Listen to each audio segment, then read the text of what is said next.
lagi pesan Allah. Rasulullah sebagai pembawa berita gembira dari Tuhannya untuk hambanya. Saya saksikan kalau ini dilaksanakan, kita ikuti, insya Allah kita akan sehat, kita akan damai, kita akan sejahtera. Ini bapak-bapak sekalian. Dan mudah-mudahan saya bisa tetap. Makanya ini saya ingin bagi kepada bapak-bapak sekalian. Saya ingin bagi. Berserah dirilah. Karena kalau bapak-bapak sekalian tidak berserah diri, tahu nggak apa arti beriman? Apa arti bertakwa? Apa arti berserah diri? Orang yang beriman itu, orang yang bertakwa itu, ciri-cirinya sholatnya khusyuk. Dia mengikuti akhlak Rasulullah. Berdiri, duduk, sambil berbaring, selalu mengingat Allah Subhanahu wa ta'ala. Apa kita sudah seperti itu? Nah, kalau belum seperti itu, kita cari, ya bagaimana caranya agar seperti itu? Caranya mudah. Bergurulah kepada orang yang sudah sampai kepada Rasulullah. Rasul sudah tidak ada kan? Rasulullah kan ada pewarisnya. Siapa pewarisnya itu? Rasulullah. Itulah dikatakan mursyid. Mursyid. Ciri-ciri daripada mursyid ada 3. Yang pertama, seorang mursyid harus bisa menyembuhkan penyakit buta. Ciri yang kedua, harus bisa menyembuhkan penyakit kulit. Yang ketiga, harus bisa menghidupkan orang yang mati. Nah, apa yang saya katakan ini adalah kata-kata perumpamaan. Sesuai surat Al-Baqarah ayat 26. Saya bacakan bapak-bapak sekalian. Sesungguhnya Allah tidak segan membuat perumpamaan seekor nyamuk atau lebih kecil daripada itu. Adapun orang-orang yang beriman mengetahui bahwa itu kebenaran dari Tuhannya. Akan tetapi orang-orang yang kafir berkata, apa maksud Allah dengan perumpamaan ini? Dengan perumpamaan itu banyak orang yang disesatkan. Dengan perumpamaan itu pula banyak orang yang diberi petunjuk. Namun tidak ada yang dia sesatkan dengan perumpamaan itu selain orang-orang yang fasik. Orang yang fasik itu maksudnya bapak-bapak sekalian, yaitu orang-orang yang keluar dari ketaatan Allah Subhanahu wa ta'ala. Jadi kenapa sampai banyak biasa terjadi kesalahpahaman di masyarakat? Ini karena tidak mendalami ayat ini. Karena di dalam Al-Quran itu, Al-Quran isinya, itu banyak kata-kata perumpamaan. Kalau kita baca, memang syariat itu. Sebagai contoh, apa yang dimaksud dengan ini kan yang saya katakan tadi bahwa ciri-ciri daripada seorang mursyid yaitu bisa menyembuhkan penyakit buta. Ini sebenarnya dulu Nabi Isa alaihissalam diberikan oleh Allah merupakan mukjizat yang ketiga ini. Memang pada saat itu beliau bisa menyembuhkan penyakit buta. Bisa menghidupkan orang mati. Menyembuhkan. Tetapi sebenarnya itu syariatnya. Tapi sebenarnya hakikatnya sehubungan dengan surat Al-Baqarah ayat 26 ini. Bahwa Allah membuat perumpamaan. Itu maksudnya itu seorang mursyid harus bisa menyembuhkan penyakit buta. Yang disembuhkan bukanlah kedua matanya ini. Kalau ini kedua mata, yang sembuhkan siapa? Dokter. Tapi yang disembuhkan yang mana? Penyakit. Sebagaimana kita ketahui bahwa kita ini tadinya itu ada dua penglihatan kita. Satu penglihatan mata hati, mata kalbu. Satu penglihatan kedua mata. Setelah lahir ke dunia ini, kita buat dosa. Penglihatan kita, mata hati, itu tertutup alias buta. Nah, ini seorang mursyid harus bisa membuat mata kita yang buta melihat kembali. Nah, yang kedua, seorang mursyid harus bisa mengobati penyakit kulit. Selama ini kita beragama. Kita baca Al-Quran. Yang kita kuasai adalah kulitnya. Kulitnya. Sehingga apa yang terjadi? Padahal Al-Quran dibuat oleh Allah. Agama dibuat oleh Allah untuk apa? Agar kita sholat khusyuk, agar terhindar perbuatan kita nahi mungkar yang jadi oleh kita.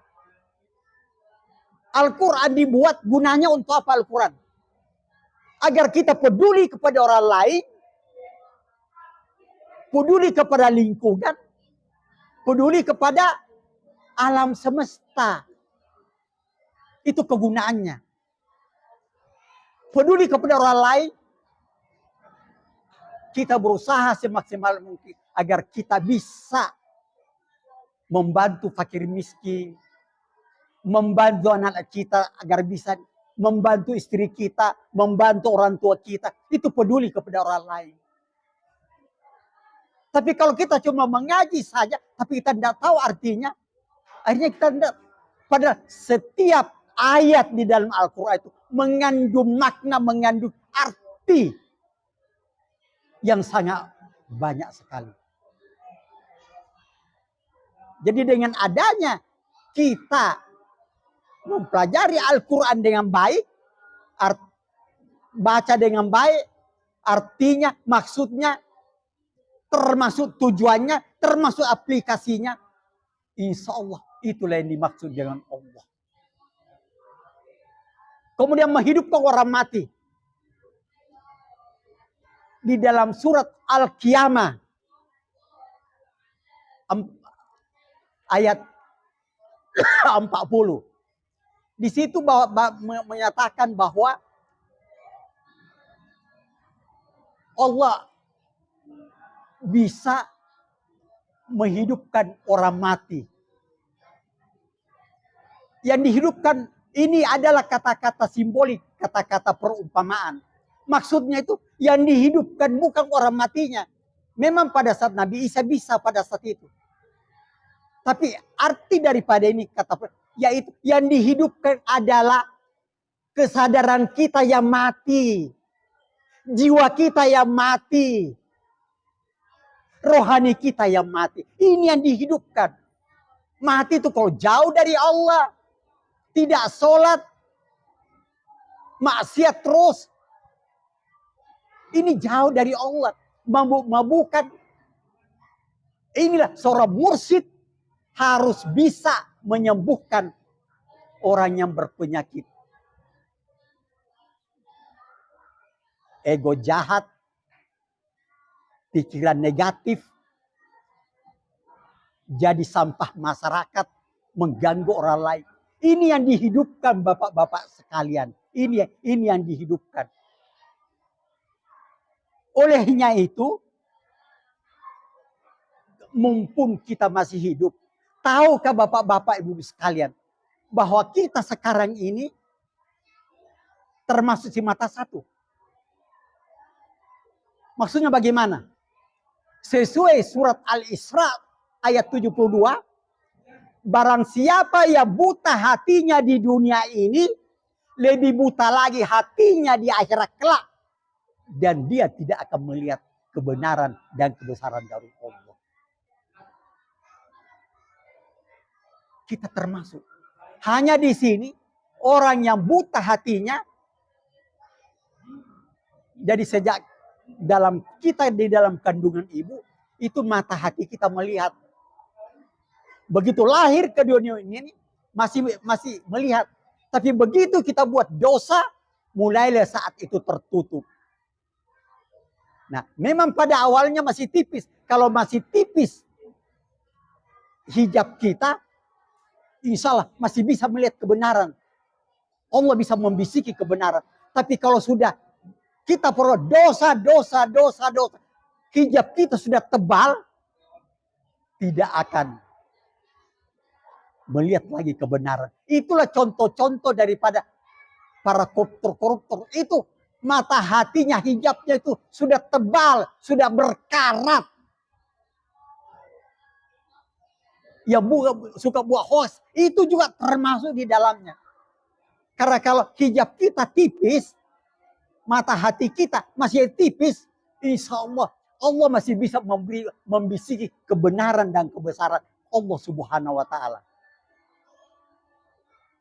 Nanti makanya itu, mumpun kita masih hidup di dunia ini, napas kita masih ada, usahakanlah agar mata hati kita ini melihat kembali, terbuka kembali, seperti yang dicontohkan para nabi, para orang saleh.